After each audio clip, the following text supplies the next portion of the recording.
الحمدللہ وحدہ لا شریک لہ والصلاۃ والسلام علی من لا نبی بعد۔ پارہ نمبر 24 سورہ زمر چل رہی تھی۔ اللہ تعالیٰ نے پارہ نمبر 24 کے شروع میں یہ بات سمجھائی کہ دیکھیں، ایک وہ شخص ہے جو اللہ پہ جھوٹ بولتا ہے، ایک وہ ہے جو سچ بولتا ہے۔ بھلا یہ سچ بولنے والے اور جھوٹ بولنے والے کیسے برابر ہو سکتے ہیں؟ سچائی کا اہتمام کرنا چاہیے۔ پھر اللہ تعالیٰ نے اپنی رحمت اور توبہ کا ذکر کر کے جو فساق ہیں، اللہ کی نافرمانی کرنے والے ہیں، ان کو ترغیب دی اور اپنی رحمت بتائی ہے۔ یا عبادی الذین اسرفوا علی انفسہم لا تقنطوا من رحمت اللہ۔ کوئی شخص بھی اللہ کی رحمت سے نا امید نہ ہو، اللہ کی رحمت سے مایوس نہ ہو۔ اللہ کی رحمت بہت وسیع ہے، تمہارے آنے میں دیر ہے، اللہ کے معاف کرنے میں دیر نہیں ہوتی۔ اپنی رحمت کی وسعت کو بیان کیا ہے، توبہ کی ترغیب دی ہے۔ پھر اللہ تعالیٰ نے سورہ زمر کے آخر میں فرمایا کہ جب کفار قیامت کے دن آئیں گے، جہنم میں دھکیلا جائے گا، دروغہ جہنم کہے گا تمہیں ڈرانے والا کوئی نہیں آیا تھا، آئے تھے اللہ کے رسول نہیں آئے تھے، بس ہماری غلطی تھی، ہم نے نہیں مانا۔ اور جب جنت کو جنت میں داخل کیا جائے گا تو وہاں جو اللہ اکبر جنت میں ملائکہ جو جنت پر مقرر ہو گئے، سلام علیکم طبتم فادخلوها خالدین، سلامتی ہو، مبارک ہو، اب تم نے یہاں پر ہمیشہ رہنا ہے۔ اللہ تعالیٰ ہمیں اہل جنت میں شامل فرمائے۔ سورۃ المؤمن، اس صورت میں کیونکہ ایک شخص کا ذکر ہے جس کے لیے اللہ فرماتا ہے وقال رجل مؤمن من آل فرعون، تو صورت کا نام ہی سورہ مومن رکھ دیا گیا ہے۔ اہل ایمان کے لیے اس صورت میں ملائکہ کی دعاؤں کا ذکر ہے۔ اہل ایمان کتنے خوش قسمت ہیں کہ جن کے لیے فرشتے ملائکہ دعائیں کرتے ہیں، یا اللہ ان کو عذاب سے بچا، ان کو جنت میں داخل فرما۔ مومنین کے گھر والوں کے لیے دعائیں کرتے ہیں ملائکہ، اے اللہ ان کو جہنم سے محفوظ فرما۔ پھر اس میں ظالم کا ذکر کیا، سرکش فرعون کا ذکر کیا، موسیٰ علیہ السلام کے واقعے کا ذکر کیا۔ بالآخر موسیٰ علیہ السلام کامیاب ہوئے ہیں۔ وحاق بآل فرعون، فرعون کو اور فرعون کی ذریت اور اس کے ماننے والوں سب کو اس دنیا میں بھی عذاب آیا، اور آخرت کا عذاب تو ہے ہی۔ ایک عذاب ہے جو قبر اور برزخ میں آتا ہے، اسے عرض نار کہتے ہیں۔ النار یعرضون علیہا غدوا، عرض نار، آگ پیش ہوتی ہے۔ اور ایک ہے قیامت کے بعد، اس میں جو جہنم کا عذاب ہوگا اس کے دخول نار کہتے ہیں۔ وَيَوْمَ تَقُومُ السَّاعَةُ أَدْخِلُوا آلَ فِرْعَوْنَ، تو فرعونیوں کے عذاب کا ذکر فرمایا ہے۔ موسیٰ علیہ السلام اور ماننے والوں کے نجات کا ذکر فرمایا۔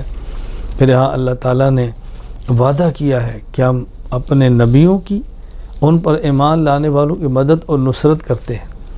مدد اور نصرت کا معنی صرف یہ نہیں ہے کہ میدان جنگ میں غالب ہوتے ہیں، حق کا بول بالا ہوتا ہے۔ اگر یہ میدان جنگ میں نہ بھی غالب ہوں تو اللہ ان کا انتقام لیتے ہیں اور کفر کو تباہ کرتے ہیں اور ظالم کو ظلم کی سزا دیتے ہیں۔ تو اللہ تعالیٰ بہرحال اپنے نبیوں کی، رسولوں کی اور اپنے متبعین کی مدد فرماتے ہیں، اللہ کا وعدہ ہے۔ اللہ تعالیٰ نے پھر یہاں سورت کے آخر میں بات سمجھائی ہے کہ دیکھو ایک بات یاد رکھ لو، اللہ تعالیٰ کی سنت ہے، یہ ہمیشہ سے حق غالب آتا ہے، باطل ختم ہوتا ہے، کفر کی سزا ملتی ہے، ایمان والوں کو اللہ ایمان کی بنیاد پہ نجات دیتے ہیں۔ یہ اللہ کا قانون ہے جو ہمیشہ رہنا ہے۔ سورہ حامیم سجدہ، سورت کا آغاز حامیم سے ہے۔ یہ حروف مقطعات ہیں، مقطعاتن کی جمع ہے، قطعن سے ہے جس کا معنی کاٹنا۔ حامیم الگ الگ پڑھا جاتا ہے، اس لیے ان کو حروف مقطعات کہتے ہیں۔ اور اس میں جو کہ سجدہ بھی ہے، اس لیے سورت کا نام ہی حامیم سجدہ ہے۔ اللہ تعالیٰ نے اپنے پیغمبر سے فرمایا ہے کہ آپ اپنا تعارف کرائیں، آپ اپنی بات سمجھائیں کہ میں تم سے مطالبے نہیں کرتا، میں ایک بشر ہوں، انسان ہوں، تمہیں سمجھانے کے لیے آیا ہوں۔ نبی بشروں میں سے ایک بشر ہوتا ہے، انسانوں میں سے انسان ہوتا ہے، لیکن باکمال انسان ہوتا ہے، بشر اکمل ہوتا ہے، انسان کامل ہوتا ہے۔ اللہ تعالیٰ اس کو نبوت کا تاج پہنا کر لوگوں کی طرف بھیجتے ہیں۔ پھر اللہ تعالیٰ نے جو پہلے قومیں گزری ہیں ان کے انجام بد کا ذکر کیا ہے کہ جو پہلے قومیں تھی، قوم عاد ہے، قوم سمود ہے، قوم موسیٰ ہے، وہ پیغمبر پر ایمان نہیں لائے، نبیوں پر استاتی رہیں، بالآخر برباد ہو گئی۔ اور اگر تم ایسے کرو گے تو تم بھی ہلاک اور برباد ہوگے۔ تمہارے ساتھ بھی یہ معاملہ ہوگا۔ تو یوں اللہ تعالیٰ نے سورت میں یہ بات سمجھائی ہے۔ ہمیں بھی چاہیے کہ ہم حق والوں کا ساتھ دیں اور اہل باطل سے دور رہیں۔ پھر اللہ کریم نے اس بات کا اہتمام فرمایا ہے آخر میں کہ مومنین کا ذکر فرمایا۔ فرمایا اہل ایمان کی شان ہے کہ وہ جب ربنا اللہ کہتے ہیں تو ڈٹ جاتے ہیں، مصائب اور مشکلات کو دیکھ کر حق کو چھوڑتے نہیں ہیں، حق کا ساتھ دیتے ہیں۔ نتیجہ کیا نکلتا ہے؟ اللہ کے مہمان بنتے ہیں، اللہ کی رحمتیں نازل ہوتی ہیں، اللہ پھر ان کو حزن و غموں سے محفوظ فرما لیتے ہیں۔ اور اللہ تعالیٰ نے مومن کی شان کیا بیان فرمائی ہے؟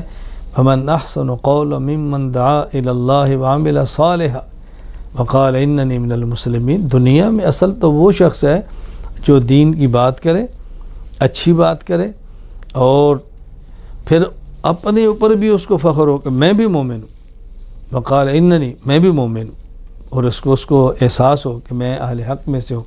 تو اللہ تعالیٰ نے یہ ایمان والوں کی شان بیان فرمائی ہے۔ اللہ تعالیٰ ہمیں بھی دین پر جمنے کی توفیق عطا فرمائے، استقامت عطا فرمائے۔ استقامت کا ایک مفہوم کیا ہے کہ مصائب کے باوجود بھی ڈٹے رہیں، اور استقامت کا ایک مفہوم کیا ہے؟ ہر حال میں دین کے اوپر رہیں، خوشی ہو غمی ہو، ہر حال کے اوپر دین کے اوپر رہیں۔ اللہ تعالیٰ عافیت کے ساتھ استقامت عطا فرمائے اور دین کی خدمت کرنے کی ہم سب کو توفیق عطا فرمائے۔ وآخر دعوانا ان الحمد للہ رب العالمین۔